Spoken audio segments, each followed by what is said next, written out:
এমন একটা বরকতের মাস আসতেছে, এখন থেকে আমি প্রতিজ্ঞাবদ্ধ হই যে আর কোনো গুনাহ করব না। বিশেষ করে যে গুনাহগুলো বর্তমান পরিবেশ মধ্যে সবচেয়ে মারাত্মক, তার মধ্যে একটা হচ্ছে মোবাইলের গুনাহ। এখন থেকে নিয়ত করি, আল্লাহ রহমতের মাস আসতেছে, মোবাইলে কোনো খারাপ চিত্র যদি আমি আর না দেখি। এই খারাপ চিত্র দেখার দ্বারা চোখ নষ্ট হবে, চোখ নষ্ট হবে, দিল নষ্ট হবে। দিল নষ্ট হলে রোজা তার কাছে আর ভালো লাগবে না, তেলাওয়াত ভালো লাগবে না, নামাজ ভালো লাগবে না, কান্নাকাটি কিছুই তো ভালো লাগবে না, সব তার কাছে বিষের মতো হয়ে যাবে। এটার মূল কারণ কি? ওই মোবাইলের খারাপ চিত্রগুলো দেখে। আল্লাহ তুমি আমাদের ভাইগুলাকে বোনগুলাকে হেফাজত করো, মোবাইলের অভাবের হাত থেকে আমাদের ভবিষ্যৎ প্রজন্মকে তুমি হেফাজত করো। হালাল খাদ্য খাওয়ার অভ্যস্ত হওয়া, হারাম থেকে দূরে সরে থাকা। قال رسول الله صلى الله عليه وسلم لا يدخل الجنة جسد غذي بالحرام। হারাম যে ভক্ষণ করবে এই শরীর কখনো জান্নাতে যাবে না। হাদিসের মধ্যে আছে, বহু রোজদারে রোজা রাখে কিন্তু তার রোজা আল্লাহর দরবারে কবুল হয়। কাম মিন সাইমিন লাইসা লাহু মিন সিয়ামি ইল্লা জামা। শুধু উপবাস থাকা হয়, এই রোজা আল্লাহর দরবারে কবুল হয় না, কোনো সওয়াব সে পায় না। কেন হতে পারে? তার ইফতারিতে কি যে খানা, এগুলা হারাম খাদ্য, সন্দেহের খাদ্য, সুদের টাকা, ঘুষের টাকা। ভোর রাত্রে খানার মধ্যে সুদের টাকা, ঘুষের টাকা, জুলুমের টাকা।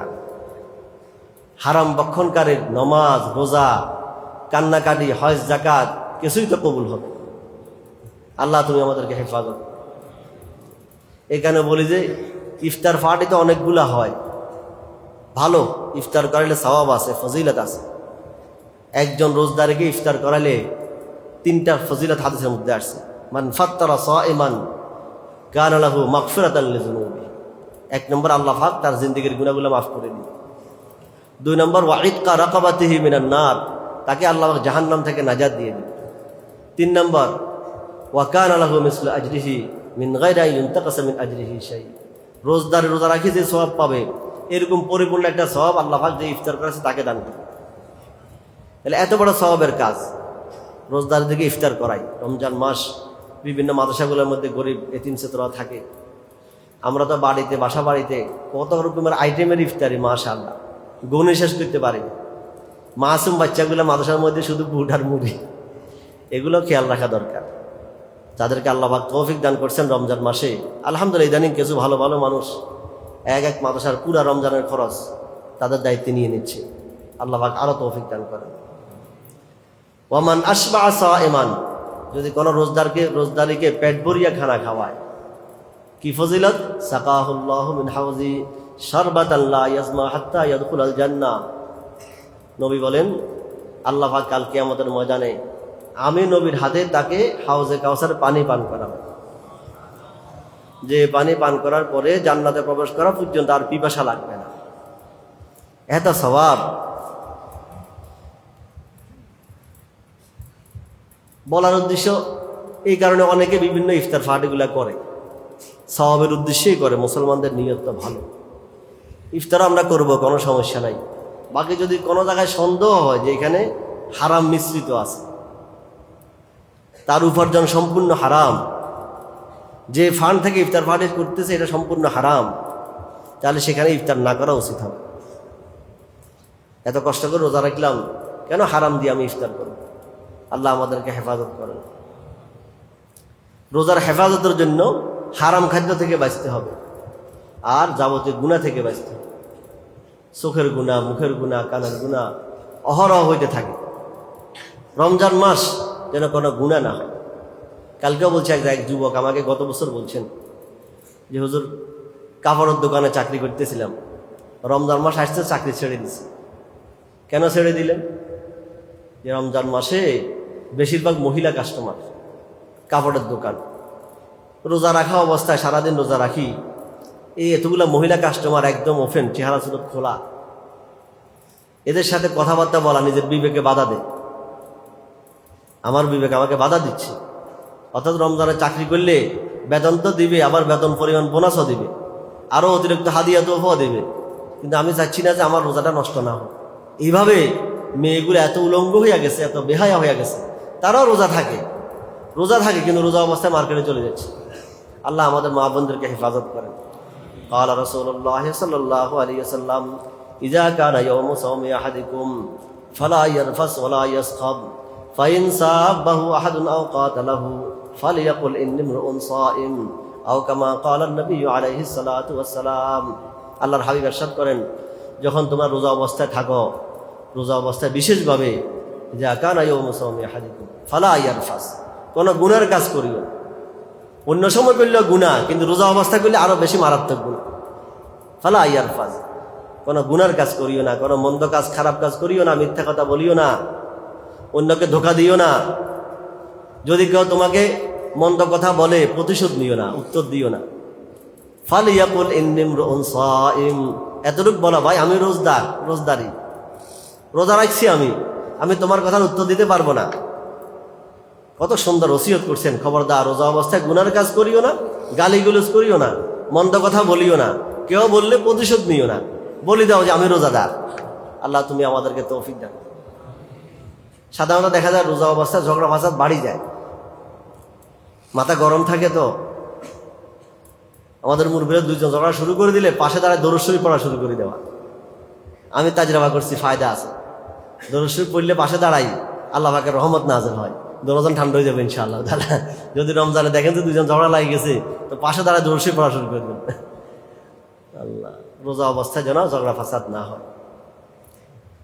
হারাম খাদ্যের কথা বললাম, গুনার কাজের কথা বললাম, বিশেষ করে মোবাইলের কথা বললাম। আর করণীয় কাজগুলো কি কি? নামাজ, 5 ওয়াক্ত নামাজ এখন থেকে জামাতের সাথে পড়া, যেন জামাত না ছুটে। মহিলারা সময় মতো নামাজগুলো পড়ার চেষ্টা করি। রমজান মাস আসতেছে, আগে থেকে অভ্যস্ত না হলে রমজানের রোজা অল্প কয়েকদিন মাত্র, বাস 29 দিন অথবা 30 শুরু হওয়ার পরেই শেষ হয়ে যাবে খুব দ্রুত। আগে থেকে ইবাদতের অভ্যস্ত হয়ে যায়, যেন ভালোভাবে রমজানে ইবাদত বন্দী করতে পারি। ফরজ নামাজগুলো একটাও না ছুড়ে। আমরা সাথী ভাইরা যারা আছি এখন থেকে নিয়ত করি 40 দিন এক টানা যেন তাকবীরগুলোর সাথে নামাজগুলো করতে পারি। আল্লাহ আমাদের সবাইকে তৌফিক দান করেন। কোন কোন বুজুর্গরা নিজ নিজ মুরিদ যারা মুতাআল্লিকিন আছে এনাদেরকে বলে 40 দিন খানকা ঢুকি যাও, যেন কোনো ধরনের গুনাহ না হয়, কোনো ধরনের অপরাধ যেন না হয়। লাগাতার ইবাদত বন্দী কান্নাকাটি করো। রমজান মাসের ফজিলত পাওয়ার জন্য আগে থেকে প্রস্তুতি নিতে হয়। আল্লাহ তুমি আমাদেরকে তৌফিক দান। তেলাওয়াতে কোরআন, শাহরু রমাদান আল্লাযী উনজিলা ফীহিল কোরআন। বহু মানুষ আছে সারা বছর তেলাওয়াতের সুযোগ হয় না। এখন থেকে অভ্যস্ত হয়ে যান যে রমজান মাস কোরআন নাযিলের মাস, কোরআনের উসিলাতে এই মাসের ফজিলত। একবার একটা নফল কাজ করলে একটা ফরজের সওয়াব পাওয়া যায়, একটা ফরজ কাজ করলে 70টা ফরজের সওয়াব পাওয়া যায়। এটা কিসের উসিলা? কোরআনের উসিলা। যে কোরআনের উসিলা এই মাসটা এত দামি হয়ে গেল। এই কোরআন আমাদের ঘরের মধ্যে পড়ে আছে, বছরকে বছর আমরা তেলাওয়াত করি না। এই কোরআন আমাদেরকে অভিশাপ দিবে। বহু ঘর এমন আছে একজনও তেলাওয়াত করেন, পুরা ঘর কাল বাইতুল খারিব। যে ঘরের মধ্যে কোরআন তেলাওয়াত নাই এটা বিরান ঘর, এটা শয়তানের আখড়া, শয়তানের বাসা। কত বিপদ আপদ, কত অসুখ বিসুখ, কত অশান্তি, ডাক্তার কবিরা শেষ নাই, কিন্তু ঘরের মধ্যে তেলাওয়াত তো নাই। আমাদের মা বোনদের ক্ষেত্রে অনুরোধ থাকবে যে আমরা রমজান মাসে তেলাওয়াত শুনবো, বেশি বেশি তেলাওয়াত। অতীতকালের বুজুর্গানে দিন দেখা যায় রমজানে বেশি তেলাওয়াত করতেন। কোন কোন বুজুর্গের জীবনে পাওয়া যায় দিনে 1 খতম করতেন, দিনে 1 খতম। আলহামদুলিল্লাহ আমাদের দেশের মেয়েরাও মাশাআল্লাহ তেলাওয়াত করে। অনেকে বলে হুজুর আজকে রমজান মাসে, এই রমজান আমার 3 খতম হয়েছে, 4 খতম হয়েছে, 5 খতম হয়েছে, এরকম বলে। আমাদের কাছে হাফেজ সাথী ভাইরা আছে আলহামদুলিল্লাহ। এদেরকে আমরা গত বছর একটু উদ্বুদ্ধ করছি যে দিনে 1 খতম কে কে করতে পারো। মাশাআল্লাহ দেখা যায় অতীতের ইতিহাসকে তারা স্মরণ করাই দিচ্ছে। বহু সাথী আসি বলছি হুজুর আজকে এই 24 ঘন্টা সময়ের মধ্যে আমার 1 খতম করা শেষ। সুবহানাল্লাহ। ভাইরা এখন থেকে নিয়ত করে আমরা ইনশাআল্লাহ কোরআনকে অভ্যস্ত হয়ে যাই। আল্লাহর কোরআন, রমজান মাস কোরআন নাযিলের মাস, বেশি বেশি তেলাওয়াত করি। ক্বালা রাসূলুল্লাহ সাল্লাল্লাহু আলাইহি ওয়াসাল্লাম আফজালুয যিকরি তিলাওয়াতুল কোরআন। সবচেয়ে উত্তম জিকির হচ্ছে কোরআনে কারীমের তেলাওয়াত। ইন্না হাযিহিল কুলুব তাসদা কামা ইয়াসদাউল হাদীদ ইযা আসাবাহুল মা কিলা ওয়া মা জিলাহু ইয়া রাসূলুল্লাহ ক্বালা কাসরাতু যিকরিল মাউতি ওয়া তিলাওয়াতুল কোরআন। নবীজি বলেন এই দিল গুনাহের কারণে মরিচা পড়ে, জঙ্গে ধরে। লোহার মধ্যে দাঁসুরির মধ্যে যেরকম পানি লাগলে মরিচা ধরে না, জঙ্গে পড়ে। তো এই দিলগুলা গুনাহের কারণে নষ্ট হয়ে যায়, দাগ পড়ে যায়, মরিচা পড়ে যায়, শ্যাওলা পড়ে যায়। কিভাবে পরিষ্কার হবে? নবী দুইটা ওষুধ বলছেন। এক নম্বর বলছেন কাসরাত জিক্রিল মউত, মৃত্যুর স্মরণ বেশি বেশি করে করো, বেশি বেশি মৃত্যুর স্মরণ করলে দিল পরিষ্কার হয়ে যাবে ইনশাআল্লাহ। দুই নম্বর হচ্ছে ওয়া তিলাওয়াতুল কোরআন, কোরআনে কারীমের তেলাওয়াত বাড়াই।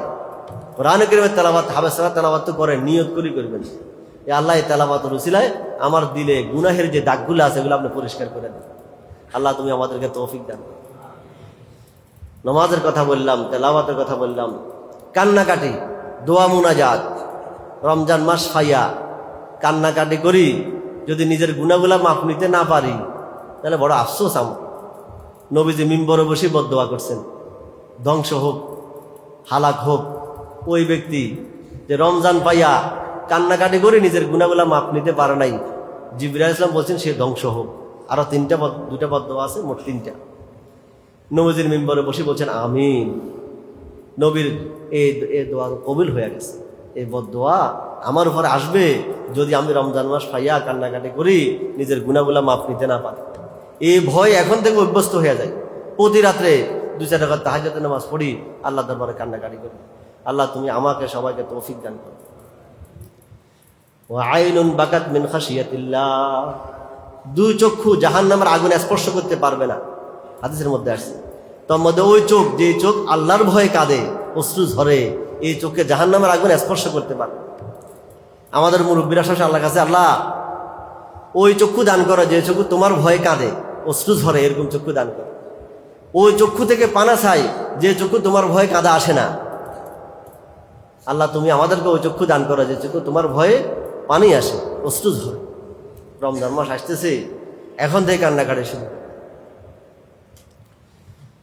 নামাজ, তেলাওয়াত, কান্নাকাটি, হালাল খাদ্য খাওয়া, আর যাবতীয় গুনাহ পরিহার করা, বিশেষ করে মোবাইলের গুনাহ।